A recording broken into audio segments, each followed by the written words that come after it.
Então, oficialmente, doutora Daniele, seja bem-vinda. É um prazer revê-la e revê-la com saúde e super bem, né? Com o astral leve, sempre com um sorriso no rosto. Eu vou passar a palavra, obviamente, para os meninos da diretoria, Douglas, Juliana. Você já conhece Roane, Aline, já participou conosco bem próximo no evento.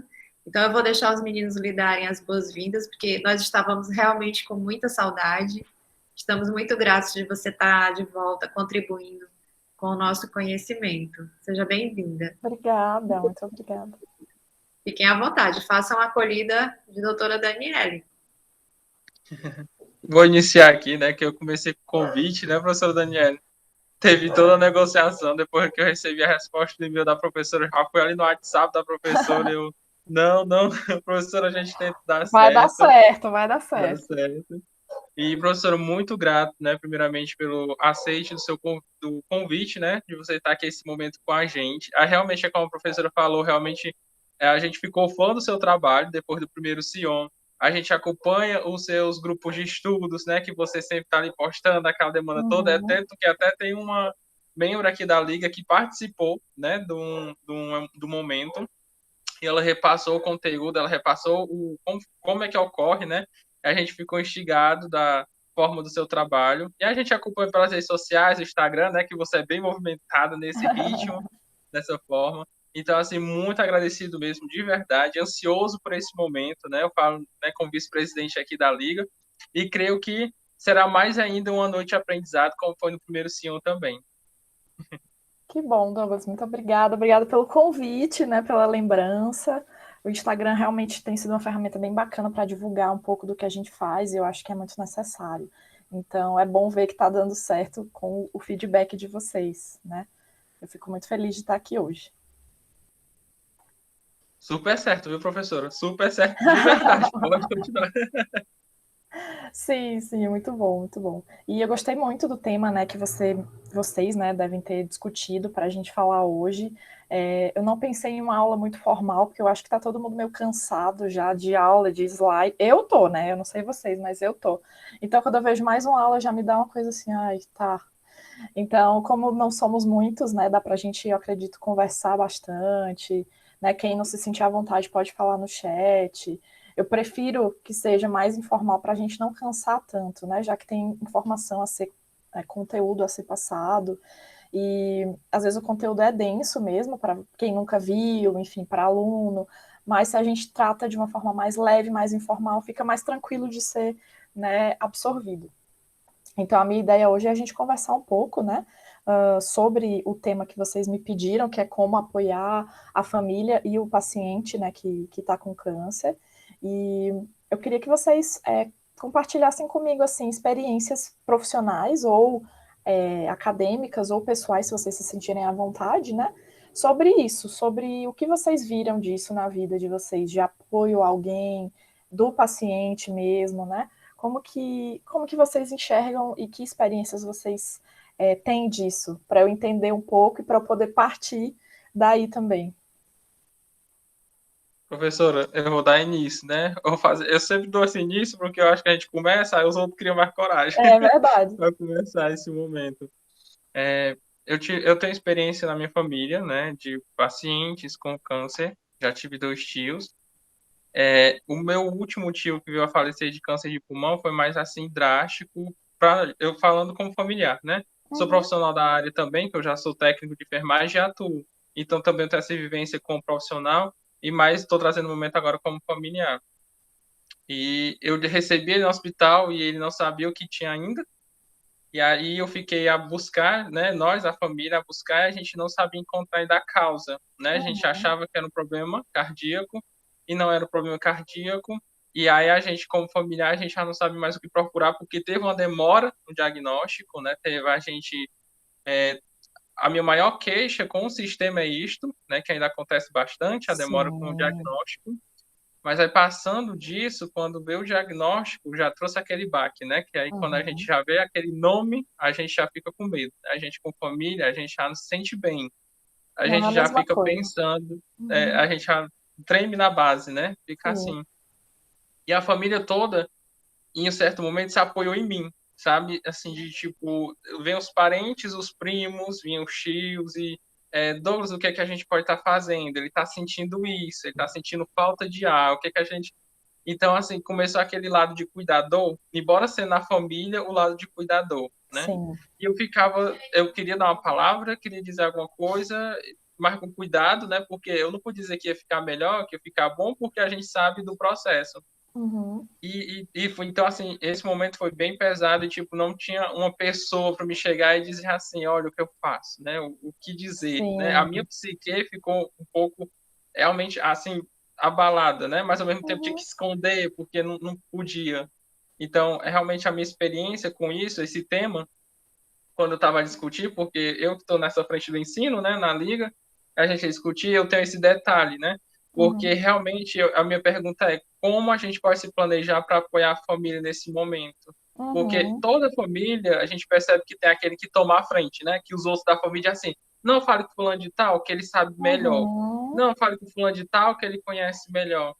E aí tem essa pessoa que fica, às vezes, como base da família, e a gente se pergunta quem é a base daquela família, né? Quem é que vai dar aquele Uhum. apoio psicológico para ele.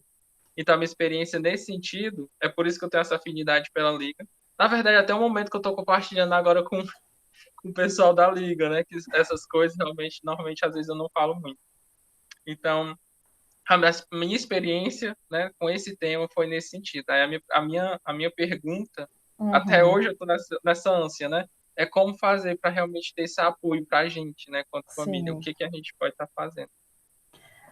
Primeiro, muito obrigada por compartilhar. Eu sei que não é fácil quando é algo pessoal, né, Douglas? Então, que bom que você confia no pessoal que está aqui em mim para colocar um pouco disso e para trazer tuas dúvidas, né, em relação a isso. No teu caso ali, veja, você é da saúde. É muito comum quando isso acontece que qualquer pessoa da saúde, mesmo que você seja técnico, sei lá, numa clínica que faz vacina, você não sabe nada de oncologia, nada, mas ele é técnico, então ele tem que saber. Primeiro tem isso, as pessoas supõem que a gente sabe, mesmo não sendo da área específica, porque a gente tem áreas específicas, né? O médico, se na família tiver um médico, ele for ortopedista, todo mundo vai falar com ele do câncer de pulmão do tio. Não? Assim, ó, pode ter certeza. Se tiver um médico, se tiver uma enfermeira, se tiver um psicólogo, vai todo mundo para lá, né? Eu vivo muito isso também, assim, qualquer amigo que. Porque as pessoas sabem que eu trabalho com isso. Então, os meus amigos às vezes me mandam exames, biópsias, assim, olha, Dani, o que é isso? Aí eu fico, gente, calma, eu sou psicóloga, eu não sou médica, oncologista. Eu entendo um pouco, mas eu não, né, não sou essa pessoa, enfim. Então, primeiro tem essa sobrecarga, teve para você, por você ser da saúde, provavelmente. Então, as pessoas confiaram e achavam que você teria as respostas, o que normalmente não é verdade, né? Porque somos humanos e você, naquele momento, você estava como familiar, né, Douglas? Você não estava como o técnico do seu fulano no hospital tal, que a gente acaba tendo um outro vínculo, obviamente, né? O que então acabou que você ficou sobrecarregado e todo mundo vinha para você e você não tinha ninguém para ir. Todo mundo chegava no Douglas e o Douglas ia para quem? E o Douglas falava isso para quem? Colocava essas angústias para quem? Né? Primeira coisa de falar da importância da equipe multi, né? No SUS ou enfim, qualquer lugar que seja. Você deveria ter tido o apoio de um psicólogo, de um assistente social, junto com teu tio ali, óbvio, né? Dos médicos, da equipe toda, porque, obviamente, você estava sendo sobrecarregado. E uma equipe poderia ver isso e tentar, talvez, dividir os cuidados, ver quem que poderia estar mais junto ali, acompanhando ele, por exemplo, que talvez não pudesse ser você, por causa do teu trabalho, sei lá. Né? Então, a equipe pode ajudar muito nesse sentido de observar, analisar como essa família funciona, para dividir melhor e repartir melhor esse cuidado para não ficar pesado para ninguém, como ficou para você. Por isso que você falou que te afetou, óbvio, psicologicamente, porque você estava se sentindo responsável por dar todas as informações para tua família, sendo que o teu tio, também é teu tio, também estava doente. Então, como dar conta disso e dar conta de ainda dar informações à família, tranquilizar, consolar essa família? É muita coisa para uma pessoa só, né? É um momento muito difícil para a gente poder fazer isso sozinho, né? Por isso que o indicado é ter uma equipe que faça isso junto, que divida esse peso dessas informações, enfim, de toda essa situação, né? Deixa eu lembrar de outra coisa que você estava falando, né? De perguntar como apoiar quando você é família. Dentro da área, acho que em qualquer área, a gente precisa sempre relativizar.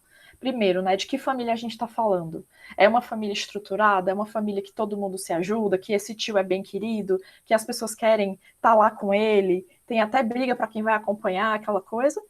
Ou é aquela família, talvez, que ele não foi um bom pai, que ele não tem muito contato, ou que ele mora muito longe, né? E as pessoas é, é, não tem mais tanto contato com ele, ele acabou se afastando, e aí às vezes vai para o hospital e está sozinho. Isso também não é incomum, né? Em qualquer área, não só na oncologia. Então, isso também tem que ser muito bem avaliado para a gente entender, como equipe, o que eu vou orientar de apoio. Porque às vezes, se essa pessoa não tem nenhum acompanhante, o que eu posso fazer de orientação? Eu tenho que arrumar um acompanhante, talvez, para ela. Eu tenho que arrumar alguém que ajude. Às vezes é um vizinho. Já tive pacientes que a comunidade é que ajudava. Toda a vida era um vizinho que ia no tratamento. O pessoal se juntou porque a pessoa não tinha apoio social. Né? Então, a gente precisa observar como essa rede ela está composta, né? Tem a igreja, às vezes tem a igreja ajuda a comunidade, da cesta básica, ou sei lá, as pessoas vão lá ajudar também com as coisas da casa. Tem isso ou não tem? O que a gente tem de fato, né? Veja, isso eu tô falando como profissional. Eu também tive, né? Meus avós tiveram câncer, morreram de câncer, os dois avós, os outros dois estão vivos, vacinados, graças a Deus.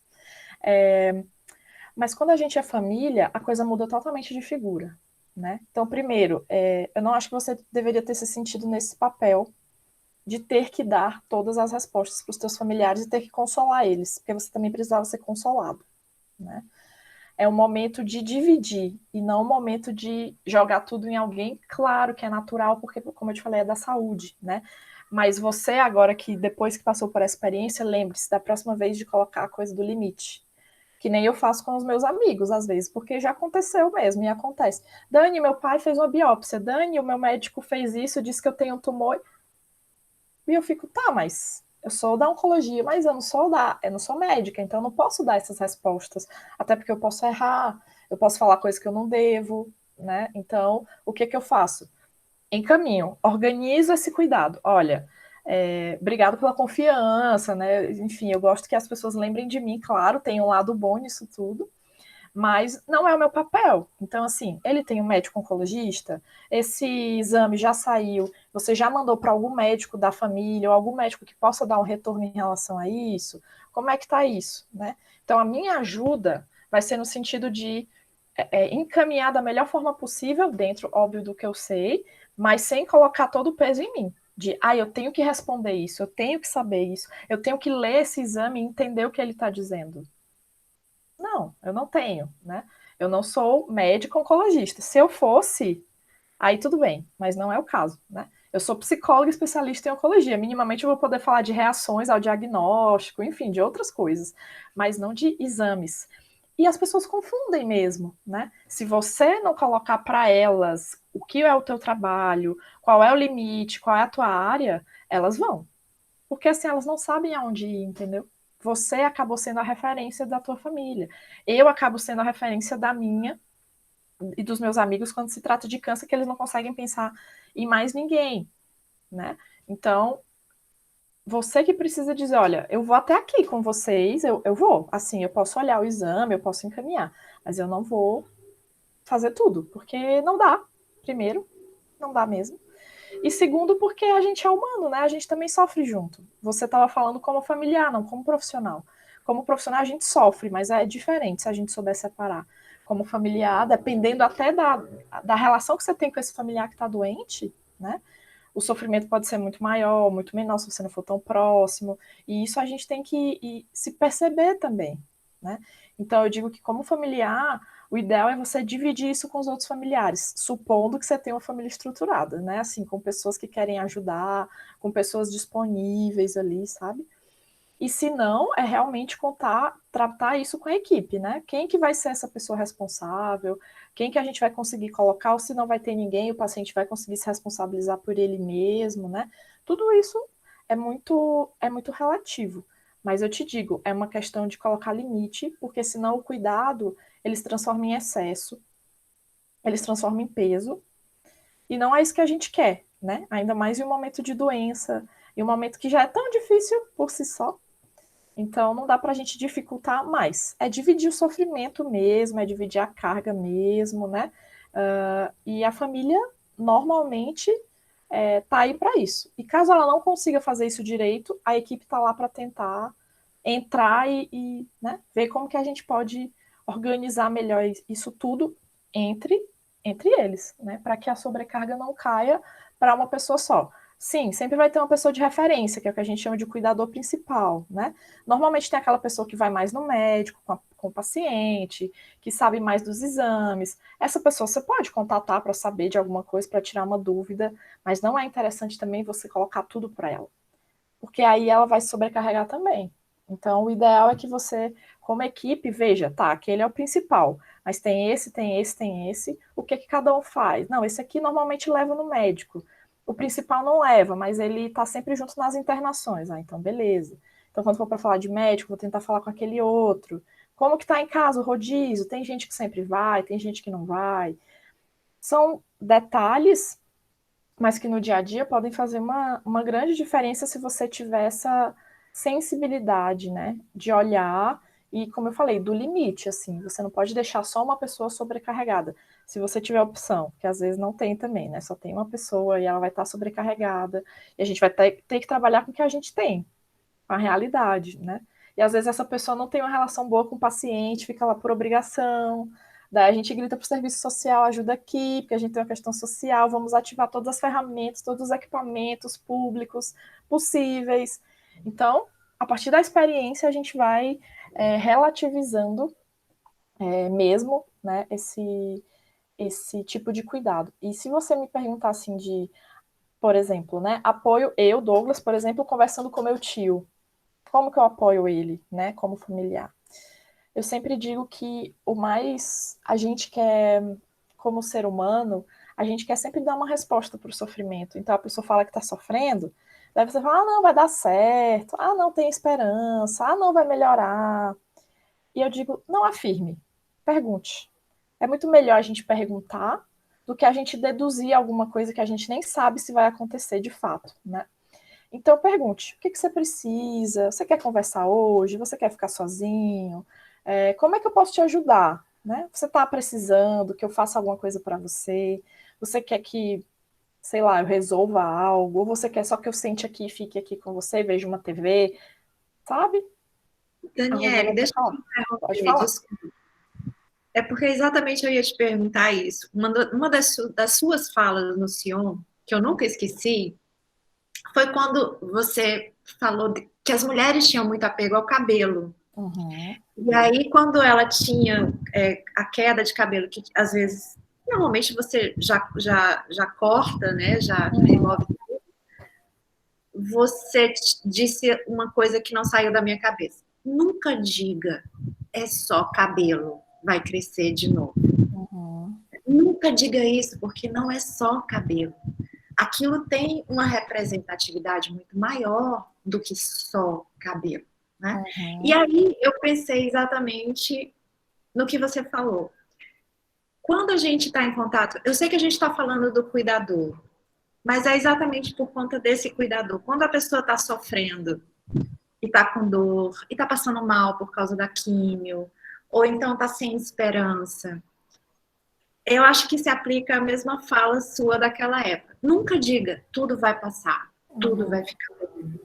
Porque Sim. essas coisas parecem assim, uma pré-montadas, né? É uma resposta pré-montada, é uma Isso. verdade absoluta, aplicável para cada paciente.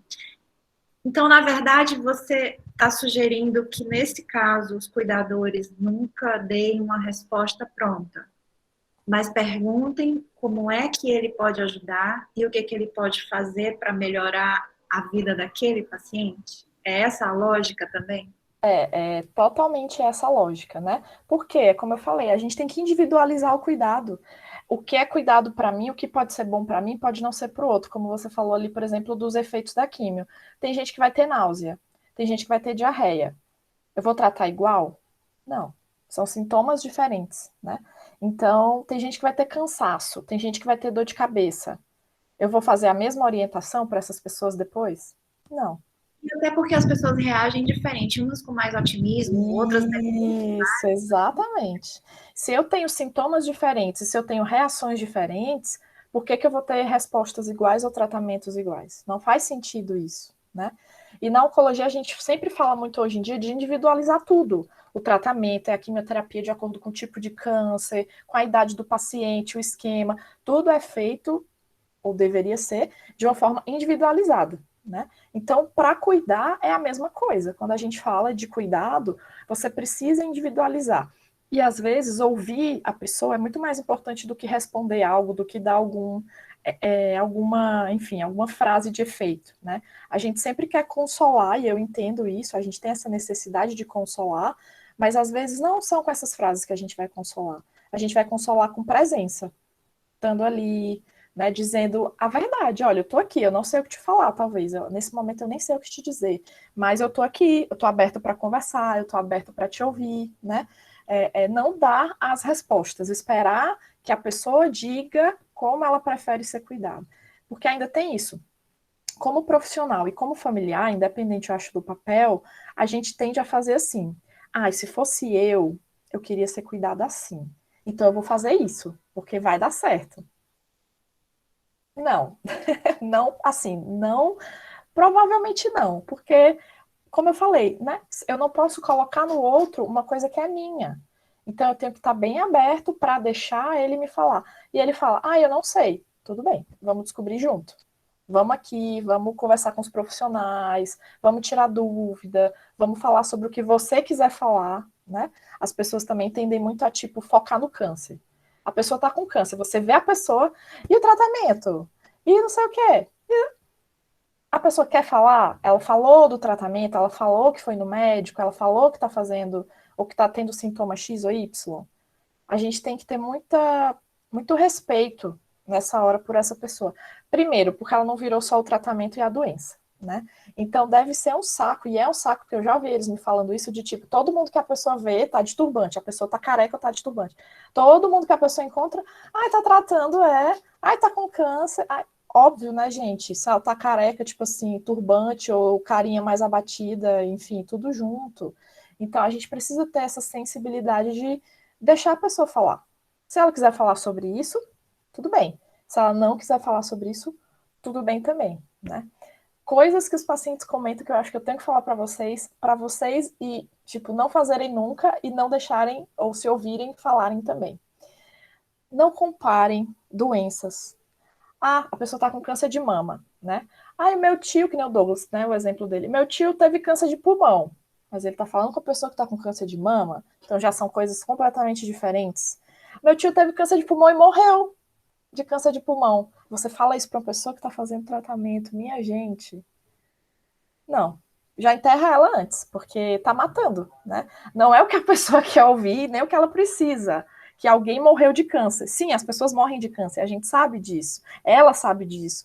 Mas naquele momento ela provavelmente está mais fragilizada, está vulnerável psiquicamente, e você vai falar: ah, eu tinha um vizinho, e ele ficou mal, ele morreu, sofreu, sofreu.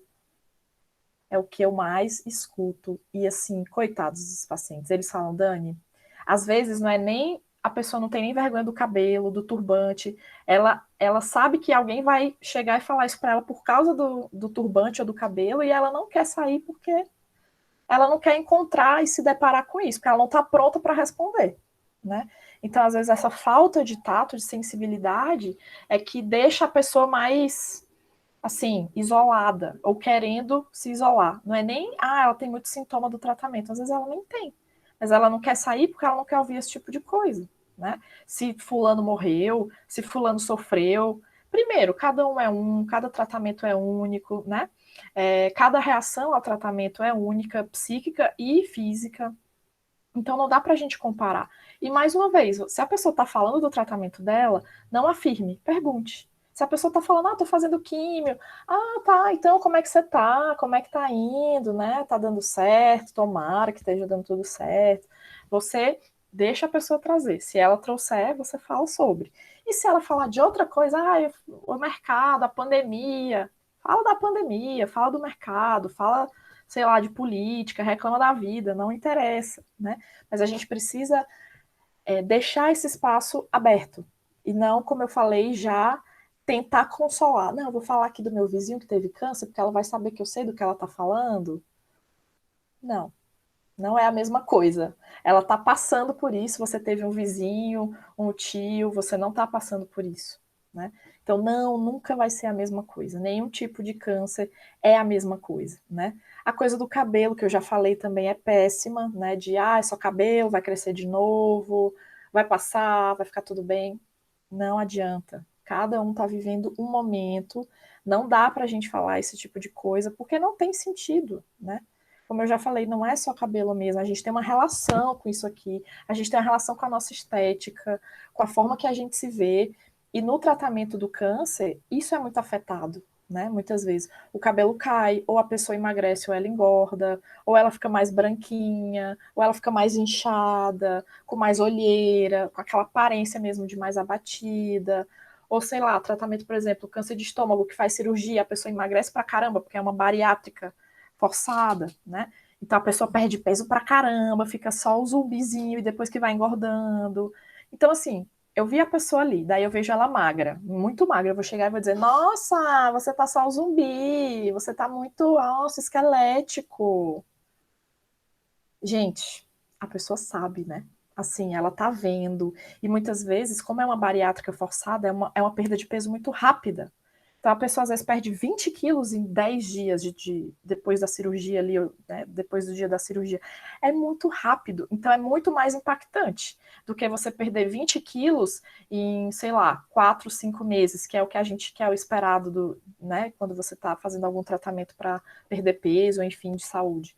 Então, sim, as pessoas veem, as pessoas sabem, a gente não precisa lembrar, a gente precisa perguntar: Oi, tudo bem? Como é que você tá, né? Tava sumido aí, passou uns dias fora, tá tudo bem. Pergunta, vê o que a pessoa te dá, vê o que a pessoa te devolve. Vamos supor que você sabe que a pessoa fez uma cirurgia, mas ela fala: Não, eu tava viajando, eu tava trabalhando. Daí você vai dizer: não, eu sei que você tava. Ai, você me enganando.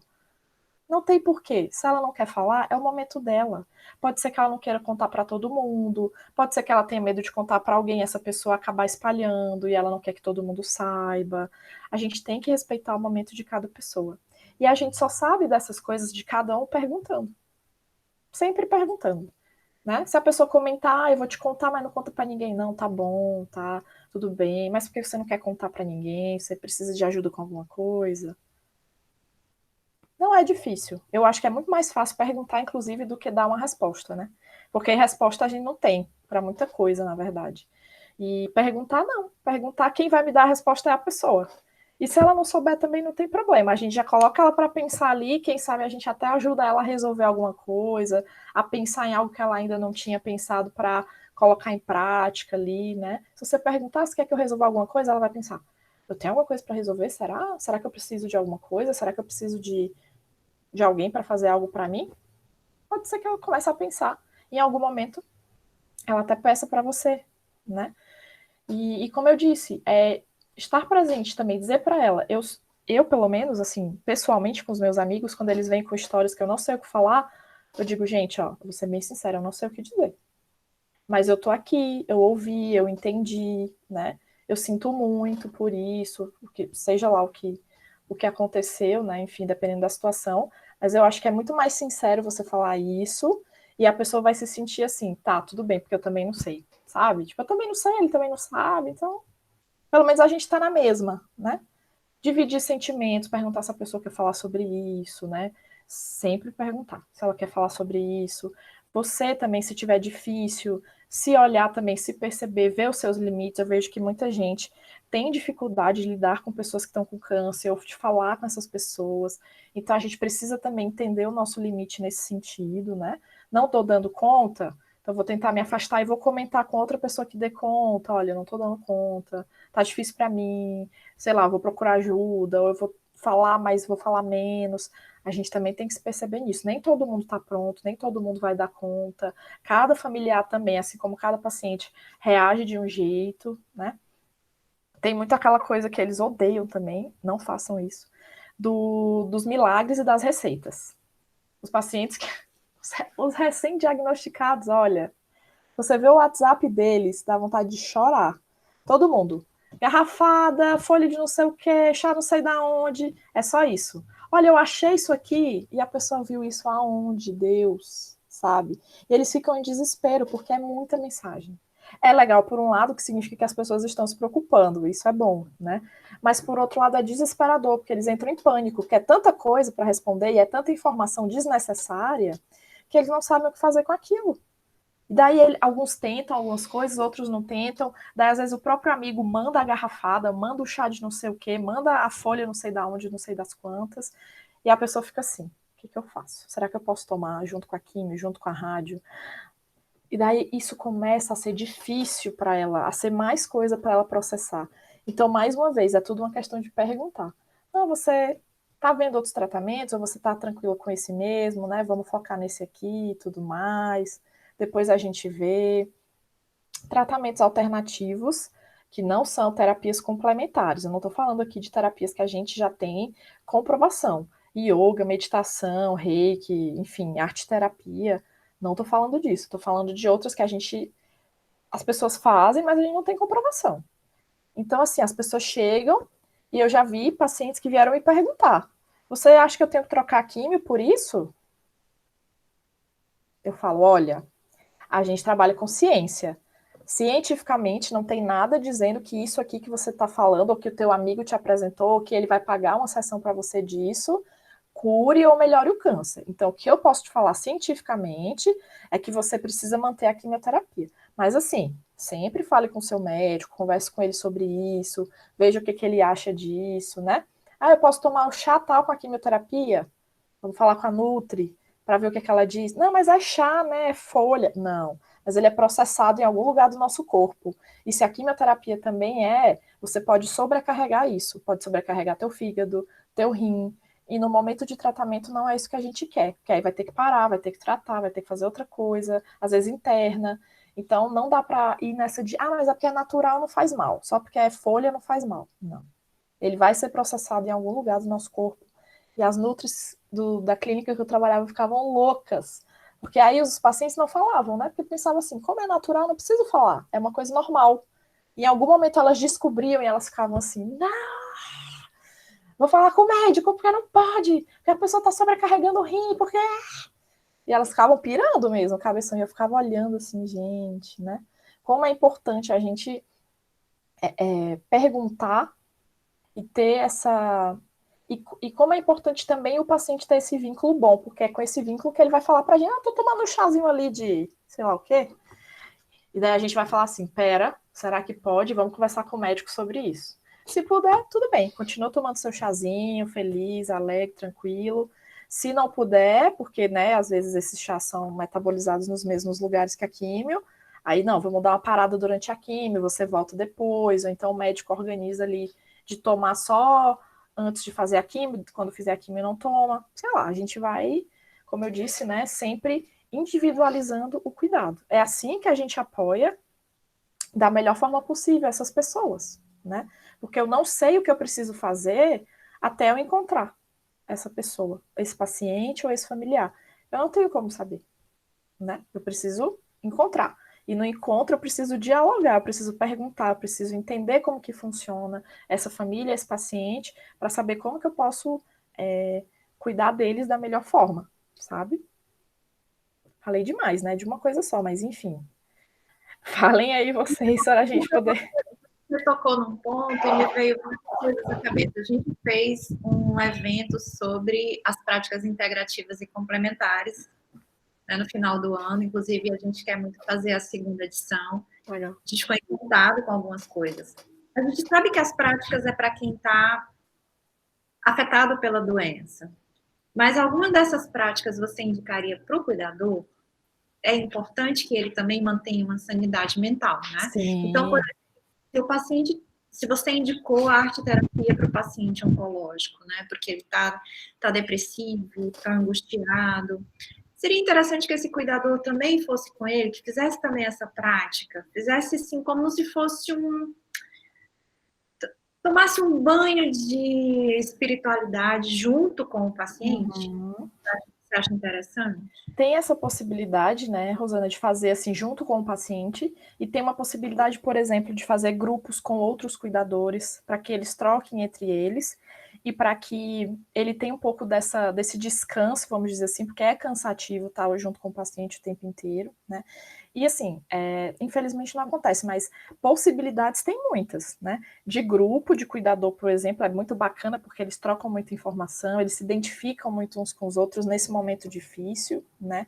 As terapias integrativas, se você avalia, por exemplo, que o cuidador precisa, eu acho super válido, né? Indicar uma meditação, indicar alguma coisa, às vezes até no mesmo local do paciente, mas talvez separado, ou talvez em algum momento juntos para melhorar aquela relação, dependendo, como eu falei, né, do objetivo ali do que você está indicando. Mas sim, o cuidador ele precisa ser muito cuidado também, porque se ele não está bem cuidado, o paciente não vai ficar tão bem cuidado também. Então, se a gente ajuda um, a gente ajuda outro. Tanto que cuidado paliativo, que é a minha outra especialidade, a gente fala de unidade de cuidado. E não separa paciente e familiar. É unidade, é uma coisa só. Eu não posso tratar um se eu não trato o outro. Eu não posso ver um se eu não vejo o outro. Porque um sem o outro não funciona. Tem que estar sempre nessa troca, né? Então é muito importante a gente cuidar desse cuidador também. Seja ele o informal, que são os familiares, né? Como a gente também, né? Os formais. Você falou numa outra coisa, quando você começou a falar que os pacientes recebem muitas receitas garrafadas e chás, você pisou no nosso próximo trabalho. A gente está desenvolvendo um trabalho de pesquisa para saber se os pacientes oncológicos fazem uso de plantas aromáticas e medicinais em paralelo ao tratamento oncológico prescrito, né? E de que forma eles fazem isso? Exatamente porque a gente sabe que tem plantas que não têm reconhecimento nenhum científico. Tem outras que até têm, mas eles tomam sem avisar o médico e de uma maneira paralela, indiscriminada, né? Isso, às vezes na garrafada você não sabe o que tem lá dentro, gente. Já vem pronta do amigo, do vizinho. Porque deu certo para fulano. Vai que nem deu certo, né? Era outra coisa que dava certo e ele tomou.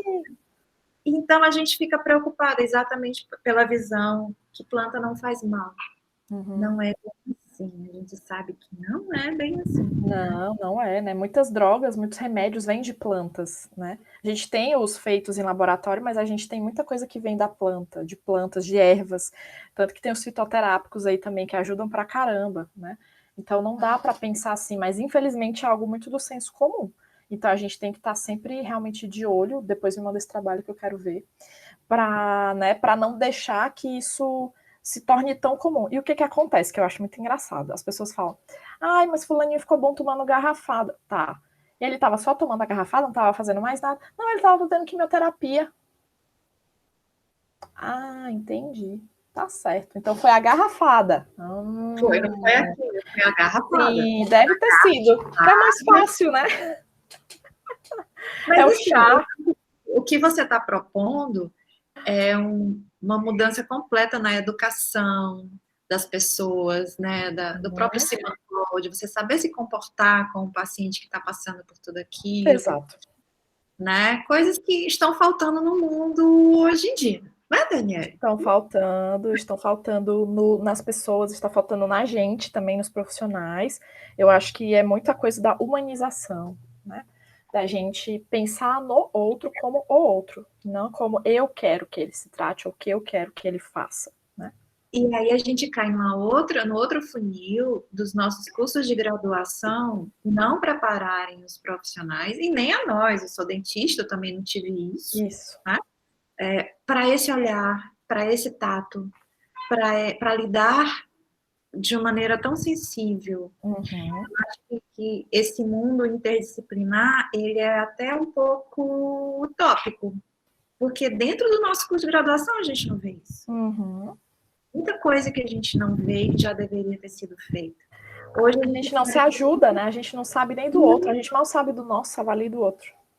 quando eu entrei na Lyon, que eu propus essa interdisciplinariedade, é porque eu precisava que os meninos ampliassem o olhar, sabe? Na enfermagem, por mais que você seja treinada a cuidar do outro, ninguém cuida de ninguém sozinho.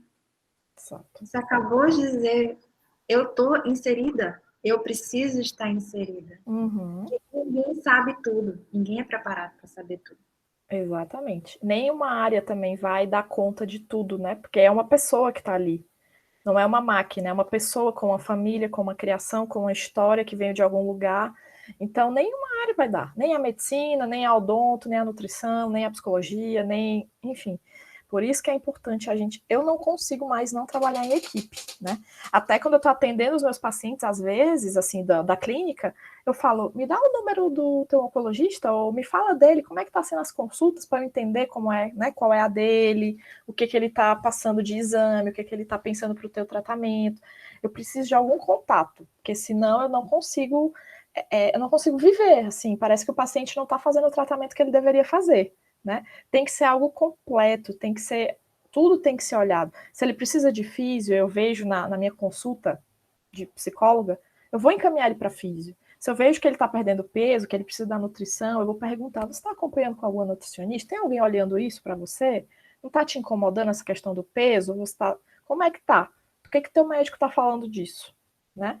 Então, assim, a gente como profissional de saúde, com essa experiência na área, a gente pode melhorar muito a vida dos pacientes e dos familiares, né? Com esse tipo de apoio, né? Esse apoio profissional, de tirar dúvida, de estar ali, de orientar, e ao mesmo tempo do vínculo, que eles criam um vínculo com a gente, né? A oncologia tem muito isso, porque o tratamento dura tempo, porque ele é bem rotineiro, é semanal, é quinzenal, é de 21 dias, e tem cirurgia, e volta, e vai, e não sei o quê. Então a gente cria um vínculo muito bom, normalmente, se você souber, né, assim, tratar, se você souber conversar, e ainda tem essa parte, digamos, afetiva, né? Os pacientes, eu lembro que fim do ano era muito engraçado. Natal, assim, eu vivia ganhando chocolate, vivia ganhando presentinho deles.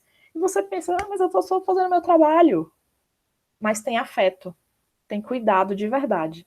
Então, para eles é uma coisa assim gigantesca, maior do que a técnica, porque a técnica é fácil, você lê ali, ó, decora ou pega um livro e pronto, fez.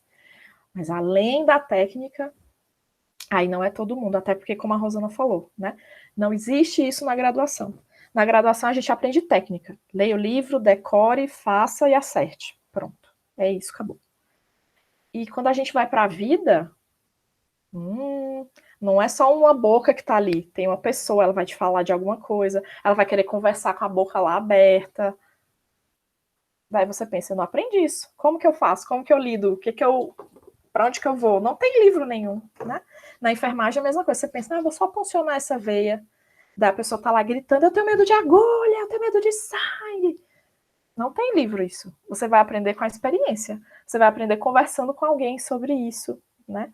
Então, infelizmente, isso não é colocado nos nossos currículos, nem a questão da humanização e nem a questão do trabalho em equipe, né?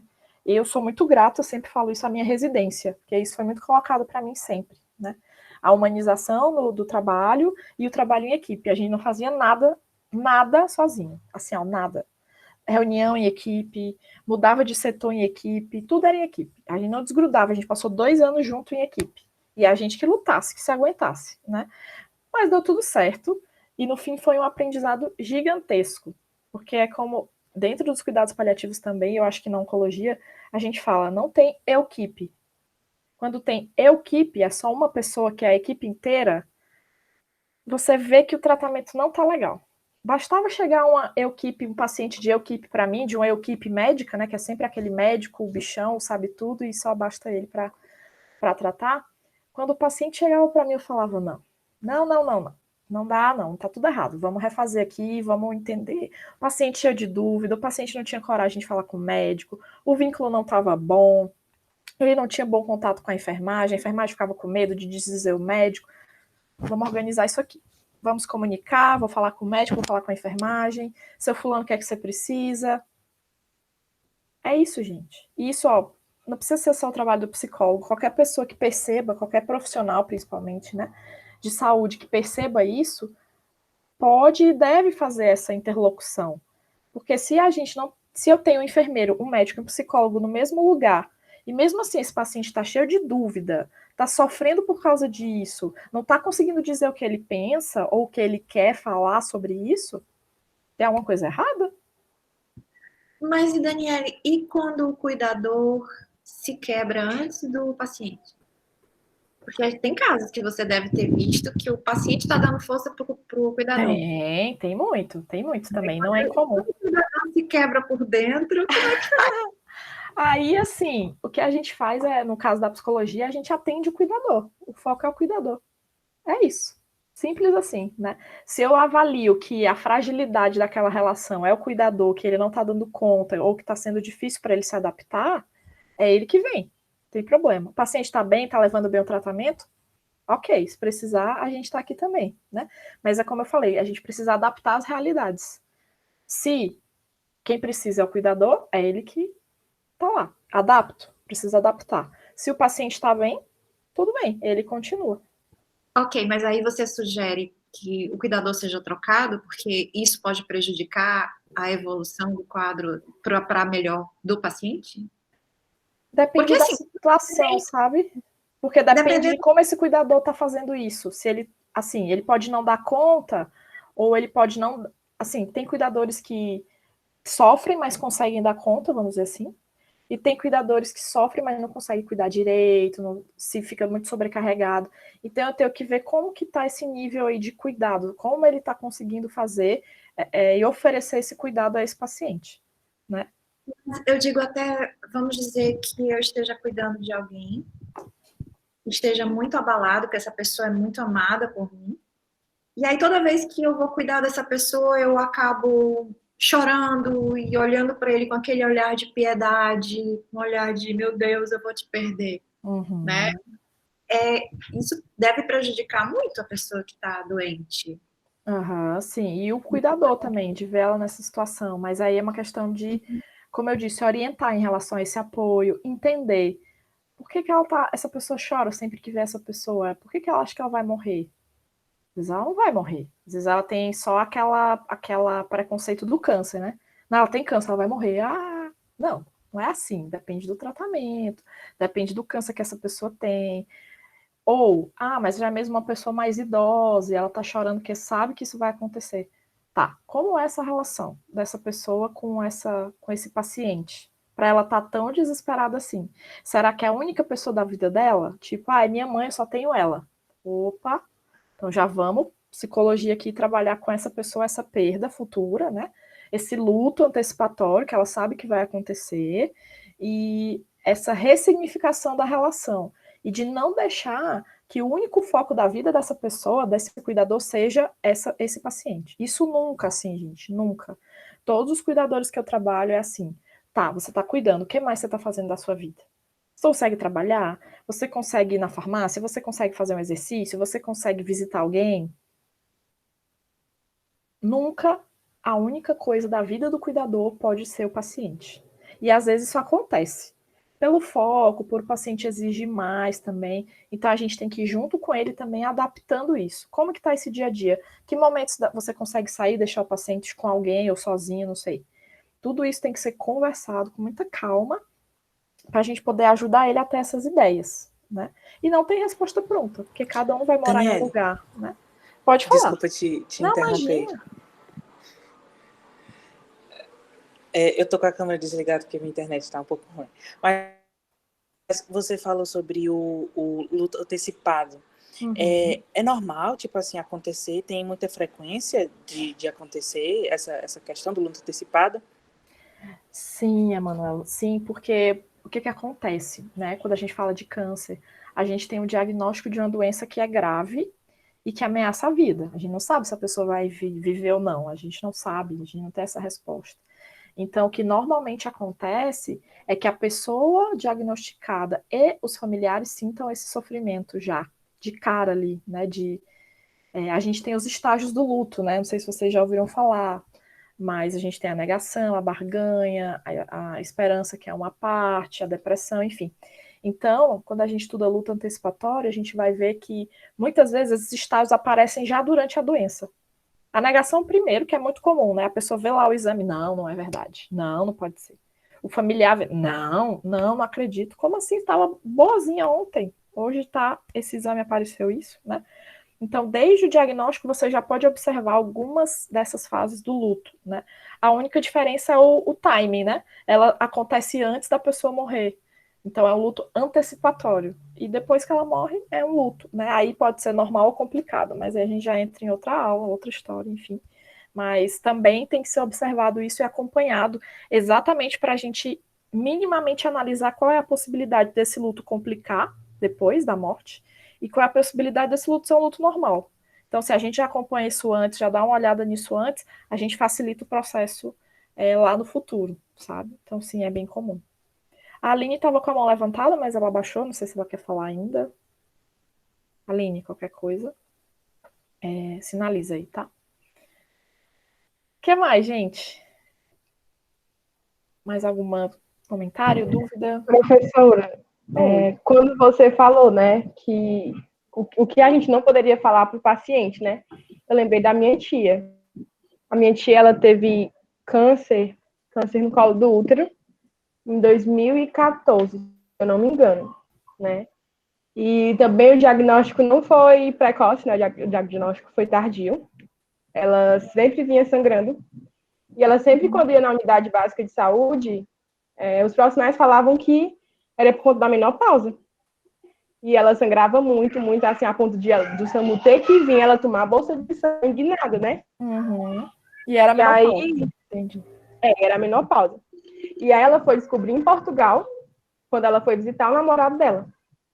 E aí lá ela descobriu, né, que era câncer do colo do útero, já estava em estágio bem avançado. Uhum. E uma das coisas que ela falava pra gente, né, a gente estava longe dela, a gente não estava lá com ela para dar todo um apoio, toda a assistência.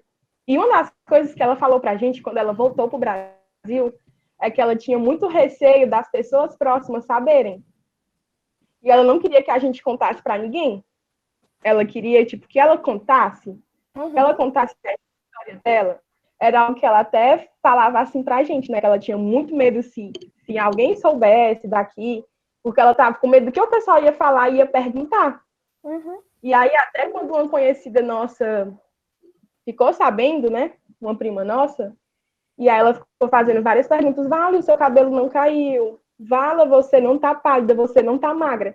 E, tipo, isso machucou muito ela, né? Muito. Porque já tem todo esse tabu, assim, como se o paciente ele fosse se desgastando. Claro que não é todo paciente, a gente sabe que cada corpo tem uma reação diferente, né?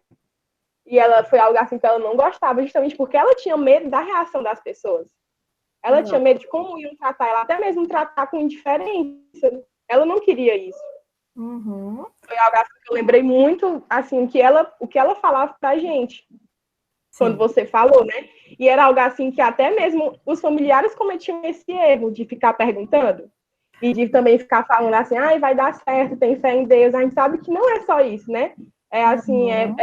Vários fatores que engloba. Exatamente. E isso também incomoda, assim, essa coisa do estigma, né? Ah, você não tá com cara de doente. Que bom, né, gente? Isso é bom, né? E o que eu digo é que as pessoas veem muito câncer como aquele do filme, né? Dos filmes dramáticos que você chora e a pessoa tá lá na cama e amarelinha e careca e todo mundo chora e todo mundo fala e é lindo e não é sempre assim, né? Até porque tem gente que vive, tem gente que não fica mal, tem gente que tem tanta coisa, mas as pessoas não sabem disso. Então elas tendem a generalizar e não relativizar. Né? E aí tá, todo mundo vai ser daquele jeito do filme, todo mundo vai chorar, todo mundo vai ficar magrinho, vai ficar mal, vai ficar careca, vai ficar amarelo. E não, né? Tem quimioterapias, inclusive, que não caem o cabelo. E às vezes, quando a gente fala isso para os pacientes, eles ficam, nossa, mesmo? É, sim, tem. São todas? Não. Não dá para escolher às vezes, né? Eu quero uma quimio que não cai o cabelo, não é assim que funciona também. Mas tem quimioterapia que não cai cabelo, tem paciente que reage bem, não sente muito efeito daquele tratamento. Então, assim, cada um é cada um. Por isso que é tão difícil, às vezes, para as pessoas falarem, porque elas não estão preparadas porque elas vão ouvir. porque o que elas vão ouvir, às vezes, realmente vai mexer, né? E já tem um câncer ali, já tem uma doença, já tem um tratamento difícil, e você ainda tem que lidar com isso. Então, é muito importante, como você falou da tua tia, ela ter essa noção do caso, né, de dizer, olha, eu não quero falar para todo mundo agora, eu quero ir conversando, eu quero ir falando, ou se ela não quiser contar também, né? Muitos profissionais e muitos pacientes me perguntam, Dani, o que é que eu faço? Eu conto ou eu não conto? Daí eu falo, depende. Depende de muita coisa, né? Depende de quem você tem ao teu redor, depende de você mesmo, da tua estrutura para aguentar. Eu já tive pacientes que não falaram para ninguém, só para o marido que morava junto e não queria falar para mais ninguém. Quem sou eu, né? Para julgar, para dizer que a pessoa tem que falar ou não tem que falar, e não tem nunca uma resposta certa, né? O importante é que a pessoa, o paciente, a família, né, enfim, tenham essa noção de que, eu quero contar por isso, ou eu não quero contar por isso, ou eu quero ir contando aos poucos, no meu tempo, no meu momento. Tudo bem, o que for melhor para você. É que nem o cabelo. As pacientes chegavam para mim, será que eu raspo logo? Porque vai cair daqui a 10 dias. Ou eu raspo só quando cair? Não sei. Tem gente que raspa logo, tem gente que raspa só quando começa a cair. Vai depender de você, é uma decisão sua, né?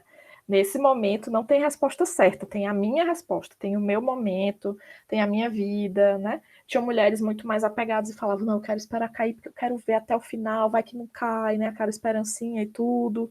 Tinha mulheres que não, já era mais prática, eu vou sofrer, mas eu não quero ver meu cabelo caindo por aí, então eu prefiro raspar, sei lá, porque eu tenho bicho, porque eu tenho filho, e não... Tudo bem também. Prefere raspar? Raspa. Prefere ficar? Fica. Prefere usar peruca? Usa. Prefere não usar? Não usa. O que a pessoa se sentir bem, mais uma vez, não tem resposta certa. As pessoas sempre me perguntavam também, os pacientes sempre perguntam isso. Eu uso ou não uso peruca? Não sei. Faz o teste. Você quer usar? Quero. Então faz o teste. Você não quer usar? Não quero. Então não usa. A resposta é sempre a que ela já me deu. Entendeu? Se ela fala, não quero usar, então não vai usar. Não precisa. Dani, mas eu pensei, agora eu quero. Então, bora usar então. Não tem problema as pessoas mudarem de opinião, você apoiar ela de acordo com o que ela está falando ou te dizendo ali, né? E não tem resposta certa nessas horas. Porque, mais uma vez, é momento de relativizar. Para uma pessoa, usar uma peruca pode ser um cuidado, ela pode se sentir melhor, pode melhorar a autoestima dela. Para outra, pode ser um perrengue, porque coça, porque incomoda, porque aperta. Então, para essa aqui que é bom, eu vou dizer para ela usar. Para essa aqui que não é, eu vou dizer, então não use, você não é obrigado, você pode usar outra coisa, você pode não usar Isso é nada. tão interessante. Pode falar, não. É que eu estou te cortando, né? Desculpa. Não, imagina. Mas eu acho que isso que você está falando é tão interessante, porque a gente vê tanto, né? Pessoas e profissionais mesmo que não incentivam, como é a palavra, eles meio que não obrigam, mas eles induzem a pessoa a fazer o que eles querem que a pessoa faça, né? Eles falam o caso da peruca, né? Não, você vai precisar usar peruca porque você vai ficar melhor, e outro, não, você vai ter que passar por isso porque vai precisar passar por isso, sendo que a pessoa tem a opção de escolher, né? Tem esse lado dela, da escolha dela, né? E eu acho isso muito interessante, que a gente geralmente não vê tanto, mas a gente vê muito, né? Que casos assim, né? De pessoas que induzem, que obrigam, entre aspas, né? Outras pessoas, né? Eu achei isso muito interessante que você falou. Isso mesmo, Ana. Esse aí o que você falou agora é aquela coisa do que não fazer, né? Como não fazer, é isso também, né? De tudo que eu já falei aqui, isso pode acrescentar na lista também, né? Não dar resposta no sentido de você dizer como a pessoa tem que fazer a vida dela. Ela tem autonomia, né? Então, assim, não é você que vai dizer se ela tem que usar não peruca, é ela que vai dizer. É ela que vai dizer se ela quer ou não, ou ela vai testar e dizer se gostou, se não gostou, né? Não é papel do profissional, não é papel do familiar, é papel da pessoa saber. Ela pode até te perguntar a tua opinião, mas assim, quem vai decidir no final é ela, né? A gente não tem que infundir nela ou colocar o que a gente acha, porque deu certo com outro paciente, mas pode não dar certo com esse paciente, né? Então a gente tem sempre que relativizar, individualizar, para não cair em erros de sem querer acabar deixando aquela pessoa mais fechada, né? Porque quando você fala assim, você vai usar peruca porque você vai ficar melhor, a pessoa fica, ai, vou usar peruca. Tá, vou usar peruca para me sentir melhor. Mas eu não tô me sentindo melhor. Não, mas ele disse que eu vou me sentir melhor, então. Então você vai gerar mais um sofrimento para aquela pessoa. E eu te falo, quando isso vem do profissional é mais complicado, porque eles têm a gente num patamar muito alto, principalmente do médico, né? E às vezes o médico faz na maior boa intenção para ajudar, para dar um conselho, e daí a pessoa se sente mal. Eu tô usando peruca e não tô gostando, né? E daí entra a psicologia para trazer a autonomia daquela pessoa de volta e dizer, tudo bem, ele não sabe de tudo, né? E tudo bem se você não tá gostando também, você tem todo o direito de tirar a peruca, de achar o que é melhor para você, enfim, de procurar também opções, né, de acordo com o que você achar que deve, né? É muito, às vezes eles se sentem muito julgados, entende? Então é muito difícil para eles isso. Como a Juliana falou ali da tia dela, né? Eu vejo muito isso também. Outra coisa, né? Para não fazer. As pessoas julgam a pessoa que descobriu. Mas você demorou. Né? Que nem a Juliana. A tia dela não descobriu porque não tinha ninguém capacitado para descobrir.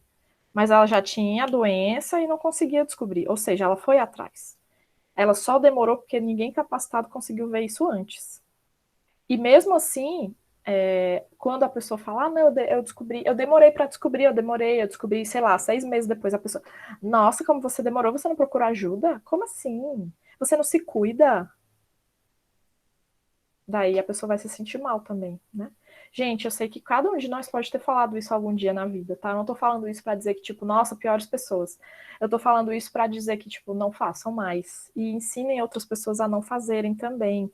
Não é uma coisa de, nossa, ninguém pode fazer isso. Vai acontecer, é natural. As pessoas querem consolar, querem ajudar, mas isso não quer dizer que aos poucos a gente não possa ir resgatando isso de uma outra forma, né? Sem culpar, sem julgar, sem dizer o que a pessoa tem que fazer, sem dar essas respostas, né, prontas, que muitas vezes não vão ser válidas para a vida daquela pessoa. Sempre deixando ela trazer, deixando a autonomia dela fluir, deixando ela decidir sobre o tratamento. Por exemplo, né, quando o paciente não quer fazer o tratamento. Já tive casos assim, o paciente não quer fazer químio, ele não aguenta mais, ele está de saco cheio. Muitas vezes são pacientes que têm cuidados paliativos, sabe que vai morrer, e daí tem efeito colateral, e daí não vive direito. Não quer. A equipe e a família. Nossa, como assim você vai deixar de fazer o tratamento? Aquele desespero, né? Mas, gente, vamos ouvir esse paciente, né? Por que ele não quer? Ele sabe que ele vai morrer, sei lá, em meses ou anos. Ele sabe que a quimio ele faz, mas ele fica mal 2 semanas. O que ele está vivendo de fato? De fato, né? E assim, se ele talvez fosse viver, mesmo fazendo o tratamento, a escolha também é dele. Se ele entende isso, se ele entende que o tratamento pode ajudar, e mesmo assim ele escolhe não fazer, não é nosso papel dizer que ele tem que fazer. E o que eu mais encontro são profissionais da onco que se desesperam com esses pacientes. É claro que a gente sofre, né? Ninguém é de ferro, ninguém vai pensar, nossa, tranquilo ele não fazer o tratamento, né? Não, eu vou sofrer, eu vou me perguntar, eu vou, tipo, talvez querer que ele faça porque eu sei que pode ajudar. Mas ainda assim, não é meu papel dizer o que ele tem e o que ele não tem que fazer. Isso você está se fundamentando no princípio da autonomia, né?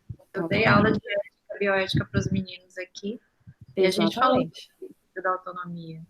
Até onde que vai o direito daquela pessoa de escolher a hora que ela quer morrer ou que ela quer deixar o tratamento. Deixar de tratar, exatamente. É toda dela. Deveria ser.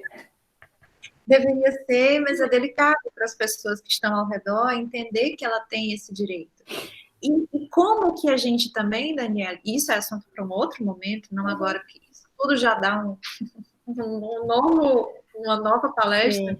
Sim.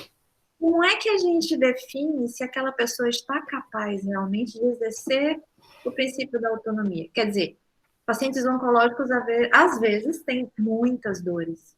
E você sabe que o desespera, sufoca, maltrata. Uhum. Então, até onde que ela está lúcida o suficiente para exercer o poder de autonomia? Ou independente se ela tem essa lucidez, ela pode escolher. Né? Assim, é complicado você perceber isso. Essa questão da dor que você falou, né, Rosana? Primeiro, assim, a gente tem que controlar essa dor. Essa pessoa não vai tomar nenhuma decisão sentindo o que ela está sentindo. Por quê? Porque dor incomoda, dor irrita, dor faz sofrer. Então, se eu tenho um paciente que ele está com muito sintoma, eu tenho que diminuir e controlar esses sintomas para a gente poder conversar tranquilamente sobre isso, né? Que nem quando eu trabalhava no hospital, eu não atendia paciente que ia lá na emergência com dor. Eu esperava fazer o remédio, quando a dor melhorava, daí eu conversava com a pessoa. Ok, mas ela sabe que vai sentir dor de novo.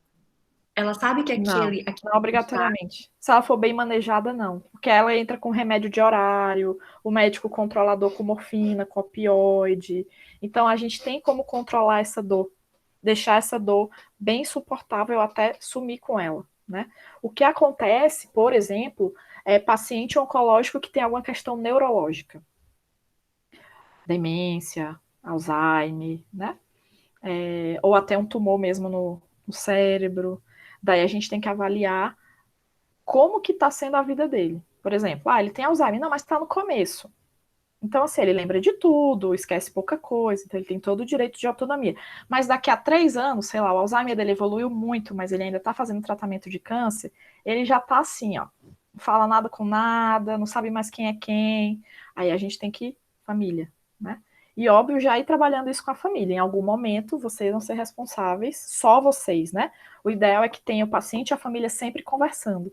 Mas quando o paciente tem uma questão neurológica, né, que a gente vê que ele está confuso, que ele não vai conseguir decidir sobre nada, que ele não consegue se orientar no tempo e no espaço, daí a gente precisa repassar para o tutor, para o familiar, né, aquele cuidador principal que a gente falou é o que normalmente vai tomar as decisões, ou ele vai tentar tomar em conjunto com a família, enfim. Mas isso não é difícil de a gente resolver. Só que, como você falou, se a pessoa tiver com um problema antes disso, anterior a isso, que é tipo a dor, daí é claro que ela vai querer parar o tratamento. Se ela tem dor, é óbvio, não faz sentido nenhum, né?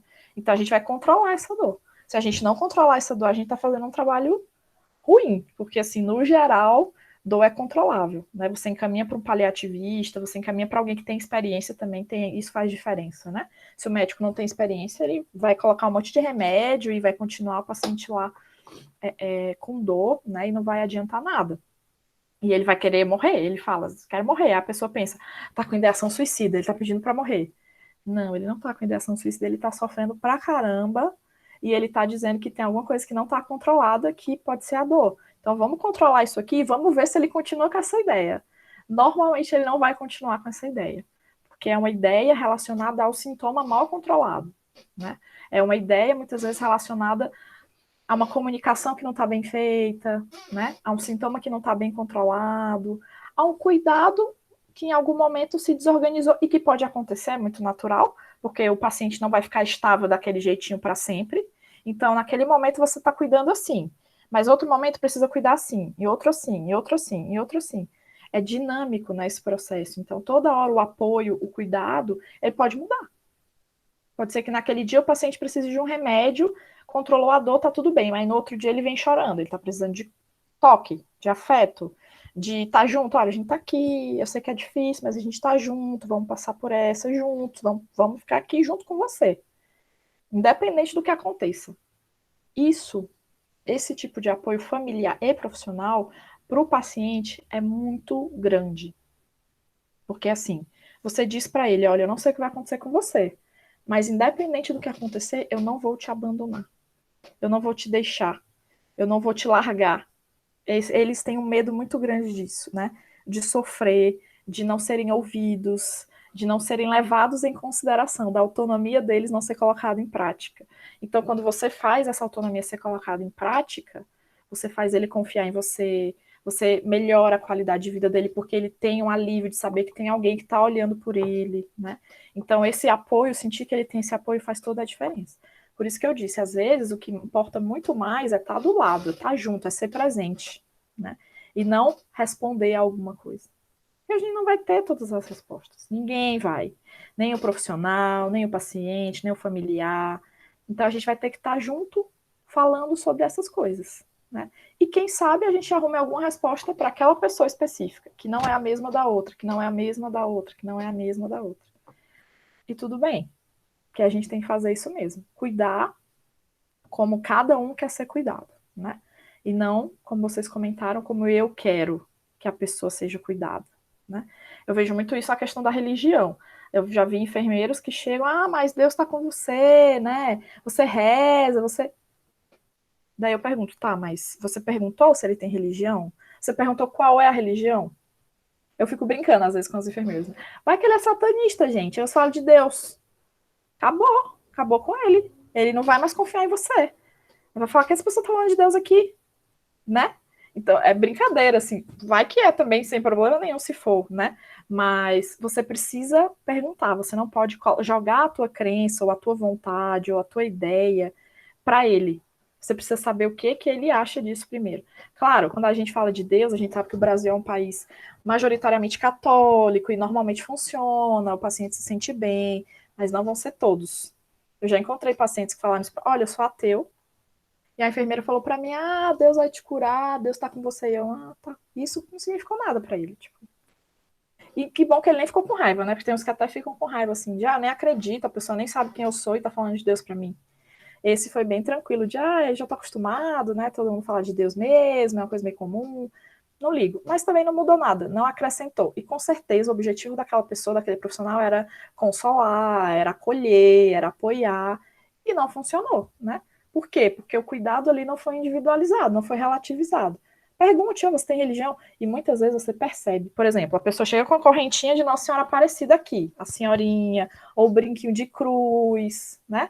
Assim, dependendo, você até pega, eu já faço assim, eu já viro conversa. Que brinquinho legal, o que significa? É religião? Ou é só uma cruz mesmo?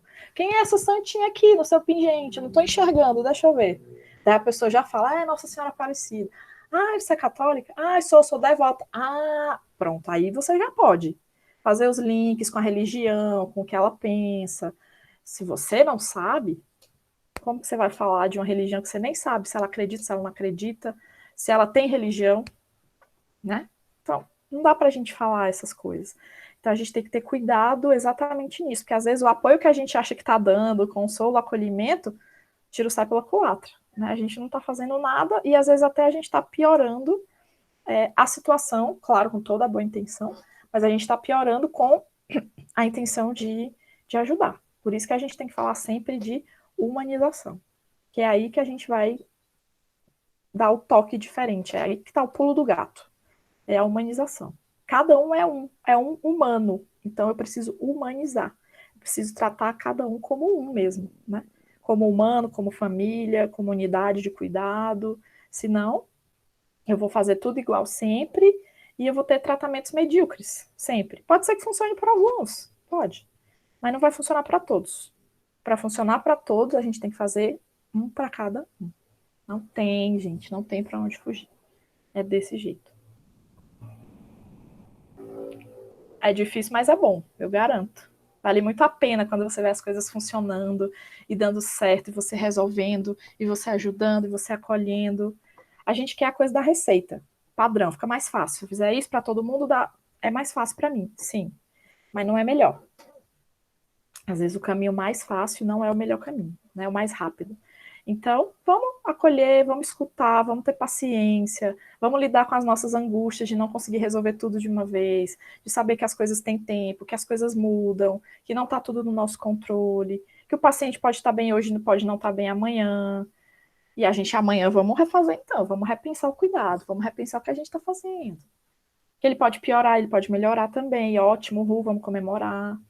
A oncologia é muito assim, né? E por isso que eu gosto muito também. É muito dinâmico. Então, a gente pode e deve estar sempre se reorganizando, se readaptando. Junto, óbvio, com a equipe, com o paciente e com a família, né? Porque a gente, como eu falei, não faz nada sozinho. Eu sempre falo a gente, né? A gente tem que estar, a gente tem que estar. Eu estou incluindo vocês já e todo mundo que estiver ao redor, né? Não sou só eu, somos todos nós que estamos envolvidos nisso. Não sei se tem um tempo, como é que vocês estão, vocês querem falar? Estou aqui.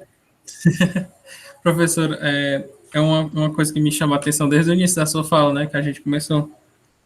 E eu comecei a refletir, a pensar na nossa formação, na verdade. Eu creio até que uma vez já conversei com a professora Rosana, nós conversamos isso, né, de que a nossa formação, na verdade, é generalista. Uhum. Se a gente for prestar atenção na sala de aula, os nossos professores da enfermagem, eu falo assim eu estou falando nessa parte da enfermagem, o interdisciplinar é pouco.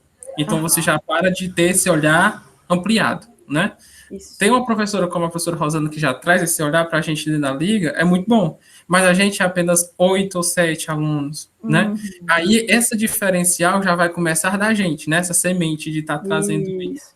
E esse momento com você é uma coisa tão rica, né? É tão poderosa, eu digo assim de uma forma mesmo entonada, porque traz uma força, uma coisa que às vezes não acontece e que deveria acontecer. Uma conversa dessa devia ser acontecida com mais gente, com mais pensadores, com mais pesquisadores, com mais alunos, né? Porque são os futuros profissionais daquela área. Então, quando você trouxe isso do individualismo, do relativismo, que eu preciso olhar para o meu paciente, naquele paciente de uma forma individual, é muito real, mas a gente não, né? Eu digo a gente porque a gente acaba vendo, acaba de uma forma passiva ou ativa participando daquilo também de uma forma generalista.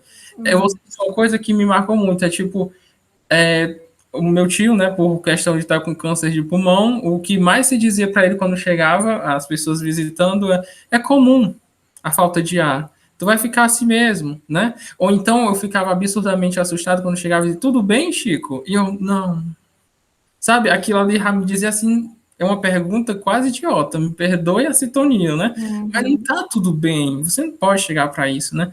Então, assim, eu hoje estou pegando esse momento desse ciclo teórico, dessa conversa, que está muito didática, muito boa, que é, assim, de verdade, como um guia de orientações, que eu acho que era importante fazer esses momentos com quem trabalha dentro da área e quem vai, né? Eu acho que era era uma disciplina para se ter dentro da faculdade, dentro da graduação da área da ciência da saúde, sabe? Dizer assim, olha, você está aprendendo tecnicismo, agora nós vamos para a realidade, vamos conversar como é que vai acontecer isso. Isso não acontece dentro da faculdade. A faculdade chega, a gente tem a aula, a gente tem o material, igual você disse, todo aquele passinho. Você aprende, decora, aprendeu, faz a prova, acertou, pronto, você passa e segue em frente, né? Aí quando chega na realidade, a gente quebra a cara, que eu digo quebra a cara, a gente começa a ver as situações, né?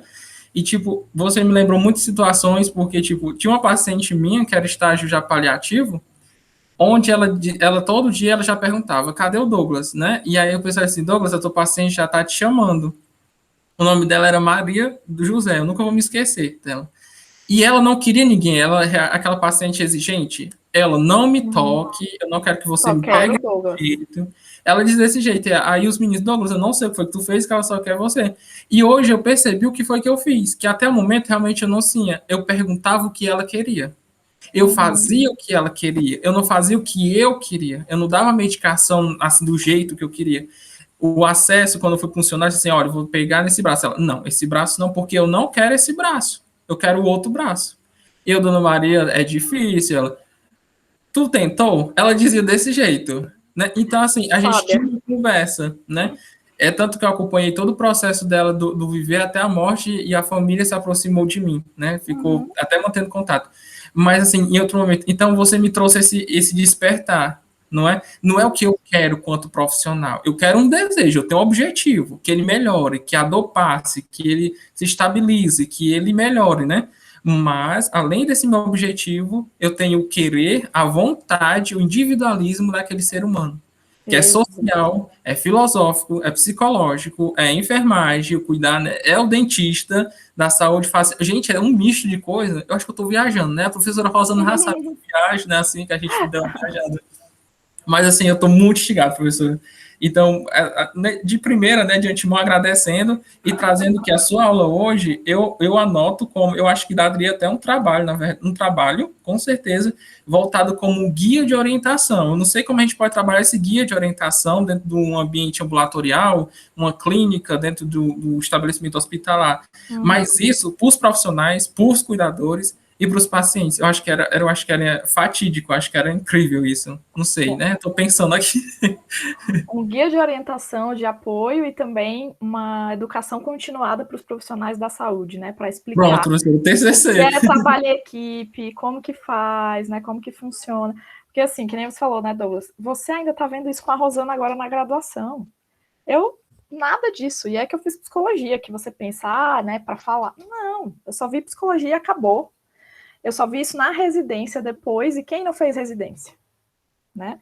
Então, assim, bem-vindo à minha luta. Também trabalhar em equipe é uma luta constante dentro do hospital, é uma luta constante dentro da clínica, dentro do posto de saúde, porque todos esses profissionais que eu te falei que estão ali juntos, eles só estão ali às vezes, porque a formação deles não ensinou eles a trabalharem juntos, né? Então eu sempre brinco que quando eu estou nos lugares, nas clínicas, nos hospitais, eu sou aquela cara de pau mesmo. Eu vou atrás do médico, eu vou atrás da enfermeira, eu pergunto, o paciente tal tá assim, ele me falou isso e tal, e tratamento, vamos conversar, vamos reunir, vamos fazer uma reunião com a família. E eu mexo em todo mundo, e não tenho besteira, né? Às vezes as pessoas, tem alguns profissionais que já são mais acomodados, já trabalham daquele jeito, querem fazer tudo igual, eles se incomodam comigo, porque eu vou lá e eu mexo, eu chamo para cuidar, eu chamo para mudar, eu chamo para conversar, porque se o paciente não está satisfeito, se ele está me trazendo algum tipo de queixa ou de questão, a gente precisa resolver, né? Para ele, por ele, como você falou, o objetivo é o paciente, não é o que eu quero, não é o jeito que eu sei cuidar. Eu preciso sempre cuidar a partir da visão do outro, de cuidado, não a partir da minha visão de cuidado, né? E eu tenho as ferramentas técnicas para fazer isso, e humanas, e por que eu não vou fazer então, né? Se eu sei cuidar de uma forma individual, se eu sei relativizar, se eu sei ouvir, que nem você falou dessa paciente ali que aí vinculou com você, por quê? Porque você foi a única pessoa que foi humana com ela, talvez, né? Que falou, que conversou como gente, de dizer, não quero nesse braço, vou fazer, então tá bom, vamos tentar nesse braço, tudo bem, né? E isso faz toda... Gente, é uma coisa tão simples, né? As pessoas pensam que é brincadeira, mas é porque é tão simples e faz uma diferença. Eu sempre digo, por exemplo, quando eu entro no apartamento de alguém, né, no hospital ali, ou na enfermaria, eu bato na porta e pergunto, oi, posso entrar? Dá licença? O pessoal pensa que eu tô brincando. Os pacientes riem às vezes, mas eles ficam assim, pode, ou então, não, agora eu vou tomar banho, eu tô comendo. Você tá pedindo permissão para entrar no espaço que aquela pessoa tá ocupando. É o mínimo. Aí chega os médicos, pá, abre de uma vez e bate a porta e já chega falando e não dá bom dia. E o paciente fica assim, ó, o que tá acontecendo? O que tá acontecendo? Gente, entra, oi, bom dia, dá licença, eu sou fulano, eu quero falar com o senhor sobre tal coisa. Não é difícil, não, eu acho, assim, é uma coisa de ser humano. Eu não aprendi isso em lugar nenhum, assim, em livro nenhum. Eu só sou eu. Eu acho que é uma questão de educação. E mesmo assim, não sei por que não acontece, não é comum você ver isso acontecer, né? Você falou uma coisa que a gente viu no evento que a gente chamou de Jornada da Felicidade, que foi exatamente sobre práticas integrativas e complementares. Foi a primeira JOFEL. O rapaz que falou de palhaço-terapia, que é o Juan Rocha, uma pessoa maravilhosa, e a Elvira, que falou sobre a musicoterapia, eles falaram exatamente o que você falou. A gente nunca impõe para o paciente a música que a gente quer tocar. O que ele quer ouvir? Que tipo de música tem algum significado para ele nesse momento? E o palhaço é a mesma coisa. Quando ele vai entrar no quarto, vai que aquela pessoa não está afim, não está com humor, está ocupada, está comendo, sabe? Está estressada, ou tem medo de palhaço. Tem medo de palhaço, exatamente. Você tem que ter cuidado como você chega até o paciente, porque senão o limite dele vai ser muito grande. Isso, né? Exatamente. Então, assim, as suas palavras me lembrou muito a fala do Juan e da Elvira, que foram duas pessoas que me ensinaram muito como você já são da família Leon. Espero que façam sempre parte, porque tem pessoas muito queridas, a gente teve sempre muita sorte, sorte porque a gente não lhe conhecia, né? Na primeira vez que eu digo, quando a gente lhe convidou, de encontrar pessoas com uma bagagem tão rica e estão dispostas a dividir, Daniela. Porque não é todo mundo que quer dividir conhecimento e experiência. E na área da saúde, infelizmente, qualquer área isso já é ruim, mas na área da saúde, quando a pessoa se fecha, quando o profissional se fecha, quem perde é o paciente. Nós perdemos, mas quem perde mais é o paciente, né? Incrível. Na área médica a gente vê muito. Eu até brinco porque eu já acompanhei uma cirurgia cardíaca e uma cirurgia de cabeça. E quando eu saí da cirurgia de cabeça, eu virei para minha família e falei: agora eu entendi por que os médicos se acham deuses. que a vida de cada um está ali, na mão dele. Ele faz o que quer com você naquela hora. Né? Uhum. Ele resolve o seu problema. Nossa, eu abri uma cabeça, eu vi o cérebro. Nossa, eu abri o peito, eu mexi no coração. A partir daquela válvula que eu botei, eu salvei a vida da pessoa. Aí a pessoa começa a dizer que eu sou Deus. Acredita. Né? Acredita piamente. Acho que a psicologia explica isso também. Mas, assim, a gente não tem como te agradecer. Você é uma simpatia, uma simplicidade, sabe? Assim, uma pessoa riquíssima em experiência, em conhecimento, mas uma pessoa simples, acessível, humilde, que com prazer enorme de compartilhar. A gente percebe em você Sim, a isso sim. vontade que você tem de fazer com que a gente entenda, gente, é possível fazer melhor a cada dia. Isso. É essa a lição que fica depois da sua fala. Que bom, eu fico bem feliz, assim, com vergonha também. Muito obrigada pelos elogios. Você fala, você tem o cuidado de falar, gente, se vocês já fizeram isso alguma vez na vida, calma, só não façam de novo. Bem, exatamente, só aprendam. Né? E essa capacidade que a gente tem que ter de se perdoar, de se corrigir, de entender que a gente pode sim, por mais que a gente seja bom, a gente ainda pode ser melhor no outro dia. Né? Exatamente. Eu não sei vocês, mas eu sou fã da Daniele, rasgada. Assim, Ai, muito obrigada. O trabalho de vocês é lindo também, eu sou super fã. Quando o Douglas falou, vamos mudar o horário, eu falei, vamos mudar o horário, vou achar que um horário vai dar certo sim. A gente dá um jeito, porque eu trabalho à tarde, então não tinha como mesmo. E todo mundo topou, vocês estão aqui, né? Isso também mostra do esforço de vocês e da vontade. Eu sei que não tá fácil, eu sei que tá corrido, eu sei que é cansativo. Então, ter essas pessoas aqui hoje é maravilhoso. E sim, eu sempre quero compartilhar. Eu acho que quando a gente compartilha conhecimento, a gente aumenta afeto, amor, a gente aumenta cuidado.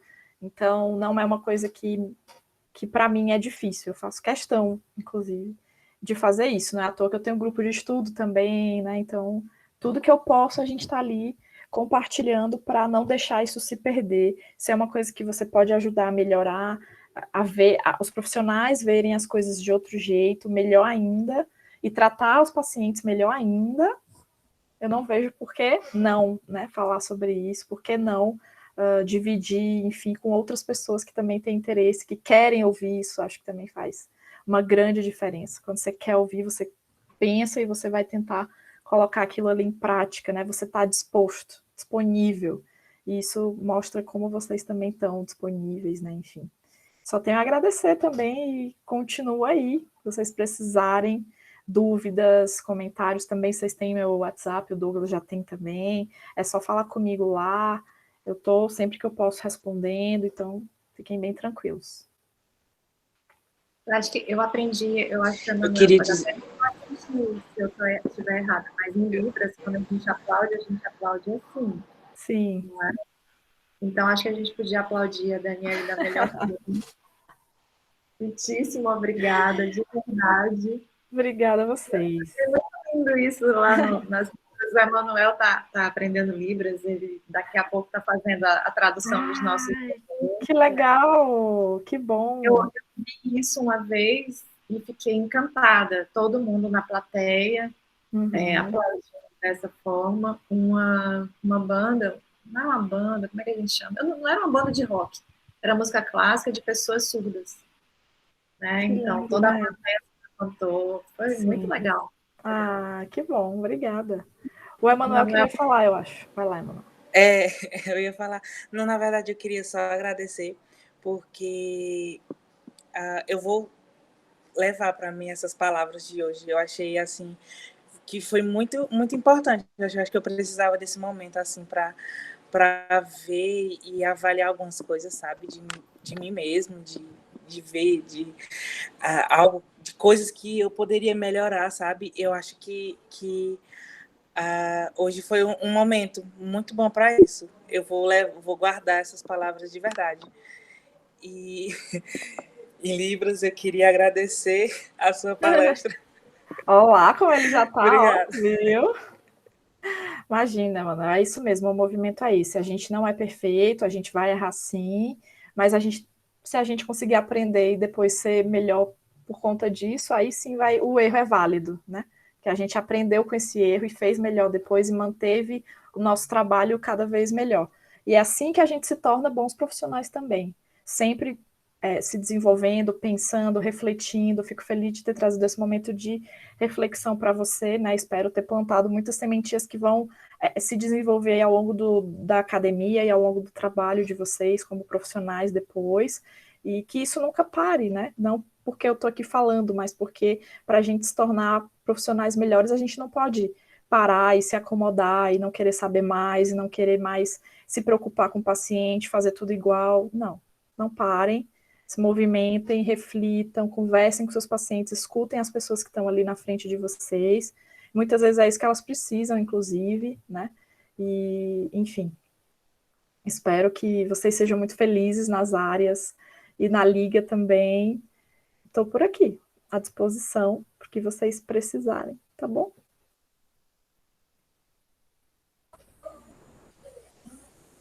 Eu acho que isso é emocionante a fala, sabe? É tão bom. Foi tão bom. Muito obrigado, professora. Eu imagino só, acho que é uma utopia, não sei se eu alcanço, não sei. Mas onde a área da saúde todos se encontrem. Eu já tenho uma professora dentista que é maravilhosa, que contribui tão grande para a minha formação quanto o enfermeiro, que é meu professor. Espero chegar um momento onde um psicólogo também possa vir me dar aula sobre o que é saúde mental também como enfermeiro. Eu acho que é isso que era para ser já feito, eu acho que era para ser assim, né? Mas sou apenas um acadêmico, mas estou me formando, a gente vai atrás das coisas, Isso né? A mesmo. gente vai atrás das coisas. Lutas contínuas, né, para melhorias, enfim. Que bom que vocês estão já aí com essa ideia e vocês vão perpetuar isso nos lugares de trabalho, nas aulas. Então, nós somos, né, que temos essa noção, essa sementinha aí que vai, no final, sei lá, daqui a quantos anos, ter uma floresta. Então, daqui a pouco a gente não vai precisar estar discutindo isso, porque vai estar tudo certo já, todo mundo vai trabalhar em equipe. Mas enquanto isso não acontece, provavelmente não vai ser na nossa existência, a gente vai lá e continua o trabalho, né? Porque a gente não pode parar por conta disso. A gente tem que fazer com que mais pessoas saibam e mais pessoas se interessem, e aí sim os nossos pacientes vão ser melhores atendidos, mesmo com a falta de recurso que a gente tem na saúde pública. Eu digo que muitas vezes o paciente, ele tem muito dessa coisa de, se você tiver um bom recurso humano, bons profissionais, a falta de recurso às vezes vai ser uma coisa pequena, né? Então, tenham bons recursos humanos, sejam bons recursos humanos, né? E a estrutura a gente vê depois, né? Porque aí não depende só da gente também, mas ser um bom recurso humano depende bastante da gente. Daniele, obrigada, de verdade. Gente, muito obrigada. Um bom descanso. Beijo para vocês. Se cuidem dos seus, tá? Qualquer coisa, gritem. Obrigada, Tá bom? viu? Seja bem-vinda, a gente está à sua disposição sempre. Tá bom, então. Beijo, gente. Tchau.